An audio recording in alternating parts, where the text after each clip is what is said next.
Thank you, Madam Speaker. So we get ourselves sort of organized. Last Monday, I did an entire hour here on the floor, now 55 minutes, and we actually did a presentation up and down the budget. Not this budget cycle, but basically, what does our country look like over the next 30 years? What's driving the projections of $112 trillion of debt 29 years from now? And look, it's one of those presentations that's rather uncomfortable for most of us because the punchline is demographics. And that's not what we typically do here. But the reality, we have a real issue. We're getting old very fast as a society. And if you actually look at the math, and let's do a bit of a reminder here.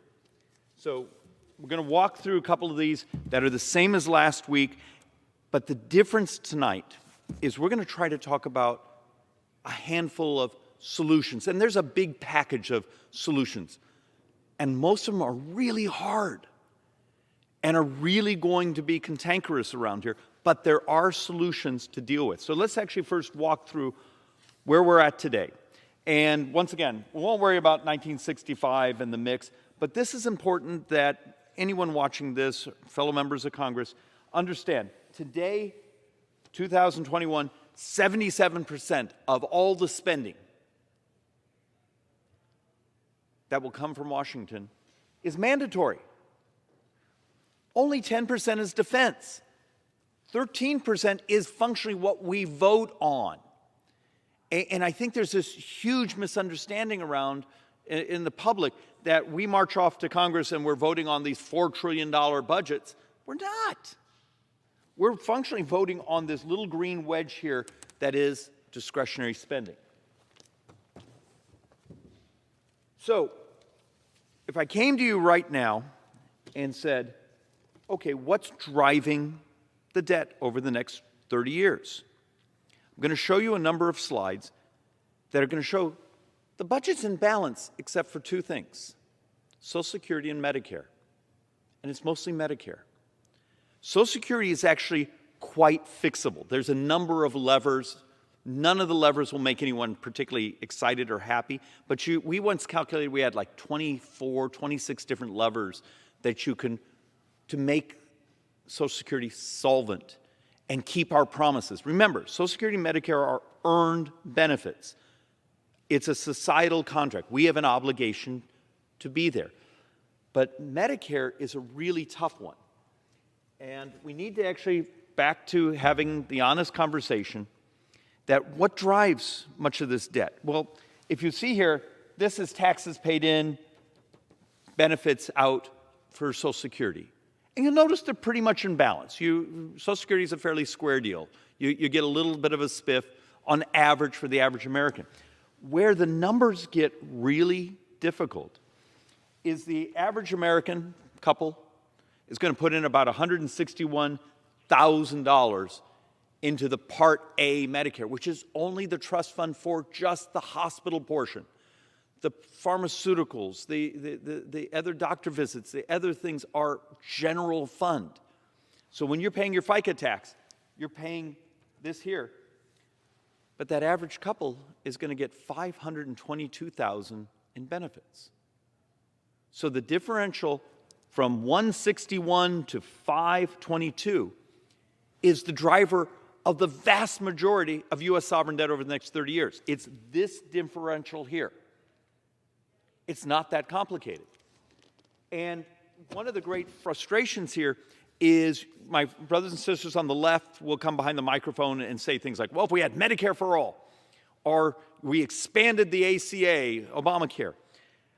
That's not true. And if anyone just takes a quick breath and steps back, and look, Republicans are guilty on part of this too. Those are financing bills. The ACA was financing. It's who got subsidized and who has to pay. Medicare for all is just a change of who pays. None of that is about what we pay. And the Republican alternative was the same. It was about who got subsidized and who had to pay. So what we're going to talk about is some of the revolutions we can have in what we pay, changing the cost of health care. But we first need to understand the scale of these. And look, this is functionally the same slide as we just had, but it's important to understand that every dollar, for every dollar in, particularly on Medicare, we get $3 in benefits back. And now you start to do that with the demographics of the country. And this is just a graphic. So you see the orange here. That's us just getting old. That's just simply us moving into our benefit years. The green is healthcare costs. We've known people were going to turn 65 for how many years in this country? And we're still avoiding the issue. But you start to see, when you start to get into the 2050s, this here, your country has 112 trillion of publicly borrowed debt, and 78% of that is just Medicare. So this is one of the slides that I actually see in my dreams, because it's really that, if you understand math, if you're willing to own a calculator, this slide should scare you to death. So the purple is functionally, the borrowing of Social Security, then the interest on it. This is the spending of Medicare and the interest on that. And you'll notice in this board here, $112 trillion of borrowing, and it's mostly the cost of Medicare and the financing of that. The rest of the budget, if you remove Social Security and Medicare, is actually in balance. And I come, just as a quick aside before the next board, how many times today behind these microphones did anyone come up and say, this is functionally the greatest threat to the stability of the country, is the fact that we've waited so long, we're well into the baby boom moving into retirement, and you can start to see the debt curve just explode on us. So if you take a look at this board, now if you remove the pandemic years here and just functionally look at this 10-year cycle, why this is important. And I know there's a lot of numbers, a lot of colors here. This board is basically saying one very simple thing. The vast majority, matter of fact, almost the entire debt for this decade, and the decade after that, and the decade after that, but for this decade, is driven solely by Social Security and Medicare. So think of that. In functionally 9 budget years, your country is scheduled to have functionally about $2.2 trillion of borrowing, just borrowing every year. And almost all of that just came from Social Security and Medicare.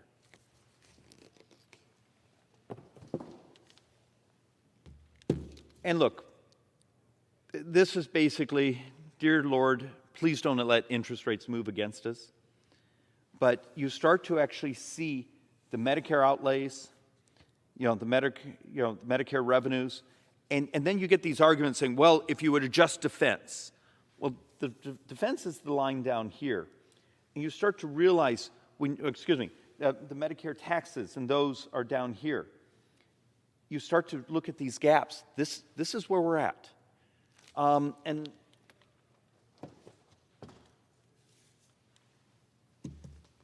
so, sorry, I was skipping my head at board. So if you were to eliminate the entire defense budget, so let's just wipe out the defense budget, you realize it buys you a year or two, but that's about it, because this is the projected defense line, and this is Social Security and Medicare where we're going.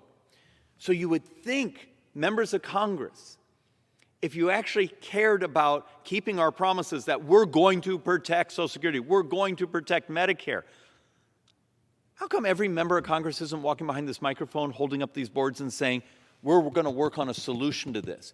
Instead, this discussion is almost toxic around here. I can't tell you how many members I run into who say, David, I want to talk about the debt and deficits too, and the fact that as we grab all the capital stock of the country and maybe the world, that we're going to slow down the economy. We're going to be poor. Poor people will be poorer. Rich people will be poorer. The country's productivity will be crushed. Oh, but I can't actually talk about the drivers of the debt. And I'm going to actually say there are solutions. There's a way to actually start to take a step back and say, if we're willing to have an honest moment and say, okay, Medicare, because the vast majority of Medicare is a general fund expenditure, what do? It's complicated. There's lots of parts of it. But let's first understand, there's a rule about health care, and this is not only Medicare, Medicaid, and VA, and Indian Health Services, but everything. 5% of the population is over 50% of the spending. So if you love and care about people, but you also care about spending and healthcare costs, we need to understand the 5% of our brothers and sisters who drive most of our spending, but also are the folks often living in absolute misery. Turns out, if you're willing to spend and invest to end people's misery, ends up being a way you can actually also take on that debt and deficits. And look, Republicans often come behind these microphones and we have all sorts of ideas. My suggestion is we do all of them, but we need to be realistic. Just as some of my Democrat colleagues will walk behind a microphone and say, well, if we had Medicare for all, back to the comment before, it's a financing bill. It doesn't actually change the cost of procedures. Unless they're willing to ratchet down and go into rationing, which they swear they won't, it's just an alternative way of paying for it. And then we have Republicans who will come here and say, well, price transparency. I love price transparency. But the best peer-reviewed academic studies out there, it's only 0.1 to 0.7% of improvement on price for healthcare costs. Now, you still should do it, but if you really want to start thinking about things that drive healthcare costs, what would happen if I came to you and said, you saw on that previous board, what is about $78 trillion of borrowing, just borrowing, is Medicare over the next 29, 30 years. 31% of Medicare is just diabetes. 31% of diabetes, of Medicare costs is diabetes. And that's just Medicare. We haven't done the math for Medicaid, for Indian Health Services, for VA, for just the general populations. But it helps you start to think about, okay, we know chronic conditions, 5% is over 50% of spending. We know in Medicare, 31% is just diabetes. Maybe we're starting to understand the drivers of what actually consumes our healthcare costs. So my proposal to anyone that's willing to hear is let's actually do something fairly radical. The concept of stepping up and legalizing technology in healthcare, but also investing in disruption. So right now, the left actually has some proposals that would functionally do some really quirky things of as soon as a drug comes off exclusivity, they're going to start to tax it, and hopefully that taxing actually starts now to move to create generics or force the one over here to become less expensive now because it's off functionally exclusivity, off patent. And I'd like a radically different thinking. How about investing in absolutely curative, disruptive research and drugs, but also technology? So let's actually walk through something that just I find fascinating. And this board's a little hard because there's a lot of noise on it. But 16% of U.S. healthcare expenses, so 16% of U.S. healthcare expenses is people not taking their drugs appropriately. Huh? Think of that. That's that's like $550 billion a year. So over $500 billion a year is when someone doesn't take their hypertension medicine and then they have a stroke. Turns out the fastest thing you could do tomorrow is the technology that actually helps people know that they should have taken their hypertension pill or their insulin on a certain time. The technology, because this is 16% of all healthcare. So if tomorrow you could remind grandma to take her medicines on the proper times of the day, someone with hypertension, that they took their pills so they don't have a stroke. 16% of healthcare. And we have real simple technologies out there. We have the pill bottle cap that talks at you, that reminds you, saying, hey, you know, you didn't open me today. For someone that may have multiple pills at certain times of the day, you actually now have, and there's apparently all sorts of versions of this now, that drop the pill in the bottle and send you a text message, send your kids a text message to, you know, also to know that the pills are there. The technology is here. And almost no one ever thinks about personal technology like this as a way to crash the price of healthcare. But it's 16%. It's $550 billion in a single year. Not 10 years, in a single year. So over $500 billion a year, you could strip out of healthcare costs if you could just get our brothers and sisters to take their pharmaceuticals in a way that keeps them healthy. Now for some more radical proposals. So far this year, there's 2 papers out. One US-based, actually one Taiwanese-based, but both from very prestigious universities. They appear to be peer-reviewed. We've been reading through them multiple times. We're trying to get other comments that talk about, hey, there may be a cure for type 1 diabetes. There may be a cure, still has a long ways to go, but there actually appears to be some in-lab breakthroughs on type 2 diabetes. Wouldn't you and I, the left, the right, stop some of the monkey business around here and say, if we know 31% of Medicare cost, and we know Medicare is the primary driver of U.S. sovereign debt, it's time for an Operation Warp Speed for diabetes. You don't have to call it Operation Warp Speed, because I know that triggers some folks on the left. But the fact of the matter is, a concentration of bringing disruption to cure people to end misery. Because we got to stop this thought process here of saying, well, the way we're going to end people's misery is we're going to just build more clinics so you have more access to a doctor. My argument is, have the revolution, because the revolution is here. Just think, a couple of years ago, we were dealing with the cost of liver transplants for hepatitis C, and then we came up with a cure. We can do this. And now you start to understand there's clinical trials out there for some new types of stem cell therapy. I read this paper multiple times because it was complicated and fascinating. Stem cell therapy, they worked through the rejection problem, and it appears, at least the early paper, to be a cure for type 1. And there's a derivative paper that's out there, actually from Taiwanese University, that is talking about their success in type 2. It's a different thought process. How often do you say, one of the greatest things we can do for U.S. sovereign debt and not collapsing this society and destroying my 6-year-old daughter's economic future, as well as anyone that's heading towards retirement, is actually how we invest our money today in things that end people's misery. And by ending that misery, all of society, as well as those individuals, benefit.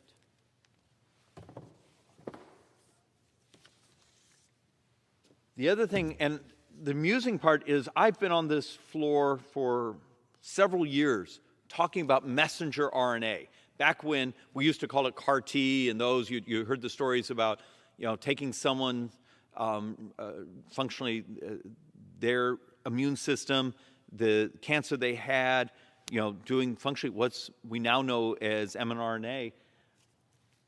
Well, it looks like the breakthroughs and the fact that we now have turned much of what is diseases into software problems. And this is hard for a lot of folks to think through, particularly in the time where we have those who, you know, are very virus and vaccine conscious. but there's incredible hope here. So as you all know, right now, going into the field is functionally a vaccine for malaria. Now, it's only about 30% is the data effective, but when teamed up with some other pharmaceutical, it's like 70%. It will change misery around the world. Well, it turns out that same messenger RNA goes far beyond COVID. We're actually now starting to understand malaria, a whole bunch of cancers. Do you know one of the published papers from early this summer looks like they think they actually have a cure for HIV, influenza, heart disease. Fascinating, but helping the body actually, its immune system work and rehab heart. There's some amazing things. As you saw the papers earlier this year about cystic fibrosis and thinking we're almost there for a cure. Remember, 5% is 50% of our healthcare spending.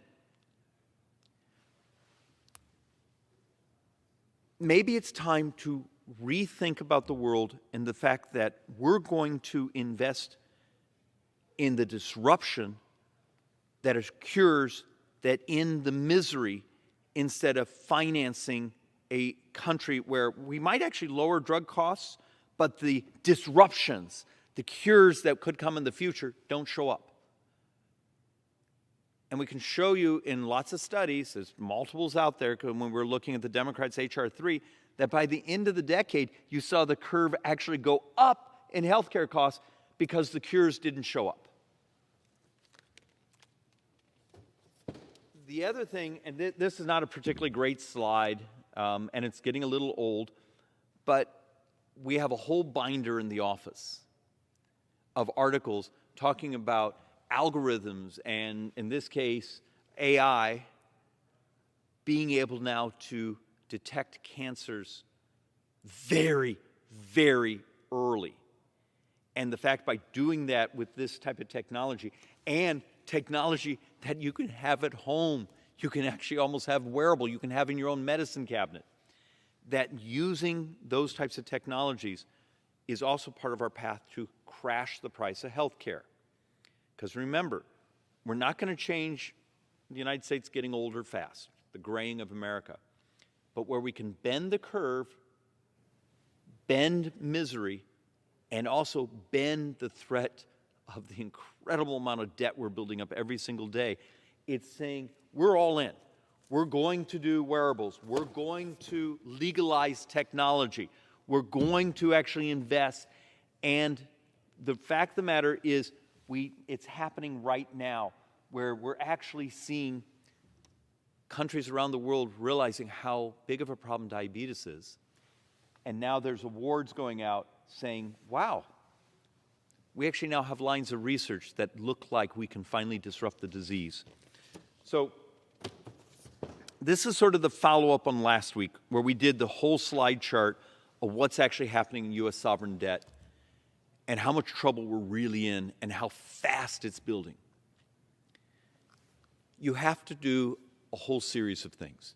You have to grow the economy consistently. You have to manage tax policy. You have to manage regulatory policy in a way that's for maximizing economic expansion. You actually have to deal with immigration in a way that maximizes economic growth. Opening up your border, importing massive amounts of, let's be brutal about this, poverty, where that poverty and inflation are crushing the working poor in this country. The working poor will be substantially poorer at the end of this decade because of these policies. That's cruel. How about if we had a growth-oriented, because growth is moral. So you do these things of tax policy, regulatory policy, immigration policy, and then the financing and tax incentives and the encouragement to do things that disrupt. Because you could actually do it in both healthcare, you could do it in energy, you can do it in so many, transportation, where we can make the future actually pretty darn amazing and actually end a lot of suffering. And turns out it's the path that actually bends that debt curve that wipes us out as a society if we don't actually start to tell the truth and deal with it. There is a path. There is optimism. Every day this place squanders working on the real problems, and then instead of the insanity of some of the policies that are being proposed today that the economists on both sides say will make the country poorer by the end of the decade. We're going the wrong direction. And with that, Madam Speaker, I'm going to yield back, hoping at least someone out there hears the message that there is a path. It's just getting harder and harder to get there because every day we fall further in debt.